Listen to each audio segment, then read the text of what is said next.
Hola, bienvenido a un nuevo tutorial de FET. En esta ocasión vamos a resolver un problema sobre motores de corriente continua, donde aprenderá a calcular los valores característicos de un motor de estas características conectado en excitación compuesta aditiva. Vamos al problema.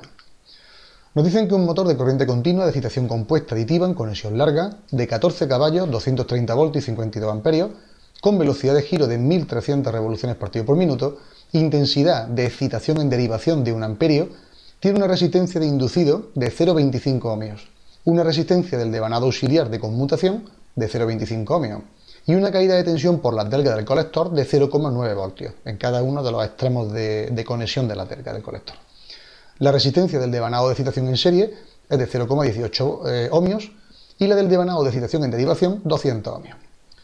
Nos piden calcular para el funcionamiento a plena carga, en un primer momento, la resistencia necesaria en el reóstato de regulación de excitación en derivación, el rendimiento, el valor de la fuerza contraelectromotriz, el momento electromagnético y el momento útil, y por último la resistencia del reóstato de arranque para que la intensidad del inducido en el arranque sea inferior al 150% de la intensidad en el inducido en condiciones de plena carga. Bien, pues al principio encontraríamos este esquema de conexión donde nos aparecería la fuente de alimentación 230 voltios, positivo o negativo, motor de corriente continua, la polaridad es importante.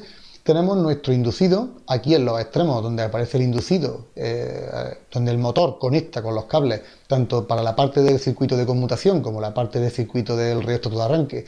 Entre medias nos encontraríamos la caída de tensión que van a presentar las delgas, lo que es la parte del colector, las escobillas. Tendríamos nuestra resistencia de inducido en serie con el circuito de conmutación y serie. Tendríamos luego un circuito en derivación, que sería este que aparece aquí, toda esta parte de aquí, donde nos aparecería lo que es la resistencia necesaria en el reóstato de regulación, que es una de las cosas que nos preguntan en el primer apartado, y luego otro de los valores que calcularemos más adelante es la correspondiente resistencia en el arranque. Vemos que como dato adicional tenemos lo que es los datos de la intensidad en derivación, que es la intensidad que se desvía por la rama en derivación en paralelo, a partir de los 52 amperios que tenéis aquí, que es la intensidad que llega desde el positivo del circuito. Bien, pues vamos a empezar calculando el primer apartado. Tendríamos en primer lugar lo que es la intensidad en el devanado de derivación, que es conocida, y que vamos a calcular en función de la aplicación de la ley de Ohm, donde vamos a calcular el voltaje que tenemos en los extremos. Como el circuito en derivación es todo este, los extremos de esta rama están en paralelo con los extremos de todo el circuito inducido del motor, con lo cual sus extremos tendrán un voltaje correspondiente a los 230 voltios que encontramos en la alimentación. Y el circuito, en esa rama en paralelo encontramos dos resistencias, una la correspondiente al reóstato de regulación de excitación y por otra la resistencia en derivación. Y la intensidad es conocida. Bien, pues planteando la ley de Ohm tendríamos que la intensidad de esta línea en derivación sería el voltaje que tiene dividido entre la resistencia equivalente, que es la suma de las dos que tenemos en serie dentro del circuito. De aquí podemos sustituir los datos y nos queda por despejar, una vez que sabemos que la intensidad en derivación es de 1 amperio, que lo tenemos aquí, podemos despejar que la resistencia del reóstato de regulación corresponde a 30 ohmios. Bien, el rendimiento lo calculamos a partir de la expresión genérica que corresponde a la potencia útil dividida entre la potencia absorbida. La potencia útil la vamos a calcular en función de la potencia que tiene el motor, que son los 14 caballos.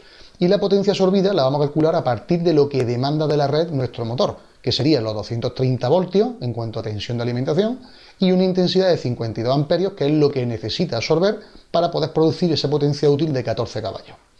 Bien, pues pasando a vatios los 14 caballos y haciendo lo que es el producto de tensión por intensidad para obtener la potencia absorbida, nos quedan tanto por 1, 0,8615, que corresponde a un 86,15% de rendimiento del motor. El valor de la fuerza contraelectromotriz lo calculamos a partir de la intensidad que circula por el inducido. Aquí simplemente aplicando Kirchhoff podemos decir que la suma de las intensidades entrantes es igual a la suma de las intensidades salientes.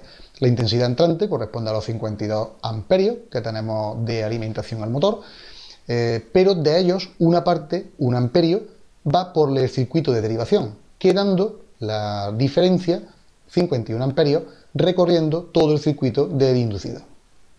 Bien, pues la fuerza contraelectromotriz se puede expresar como E' igual a una suma ponderada de los voltajes que tendríamos, que sería el V sub B, que sería la tensión de alimentación, menos todas las caídas de tensión que se produzcan en la rama.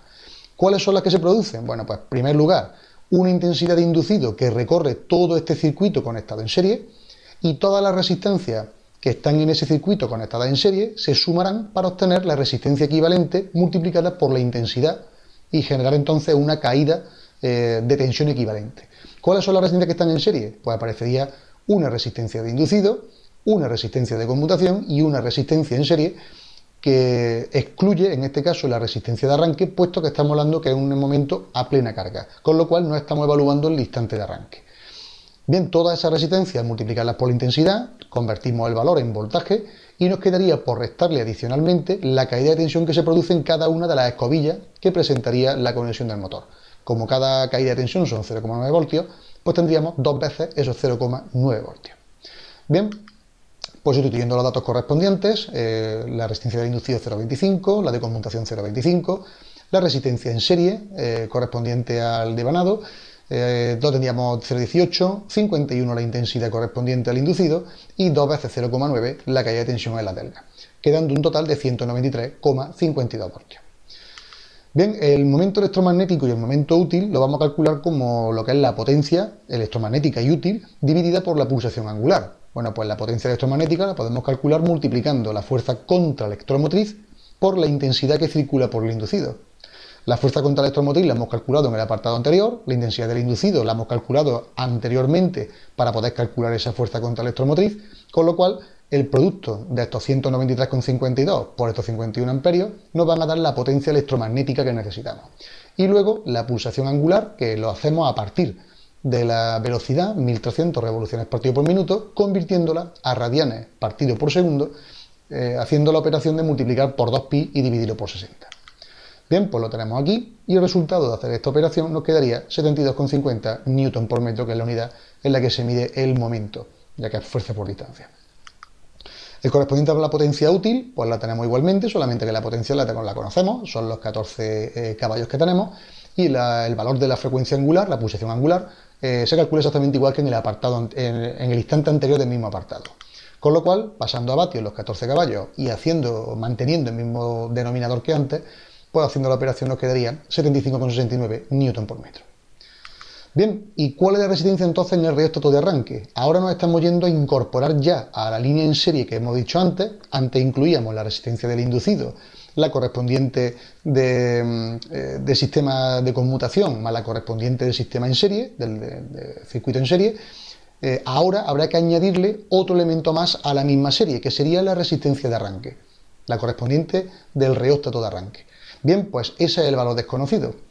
¿Cuál es la tensión que va a estar sufriendo esta rama que estamos estudiando, que es la del inducido, obviando ya la correspondiente de derivación?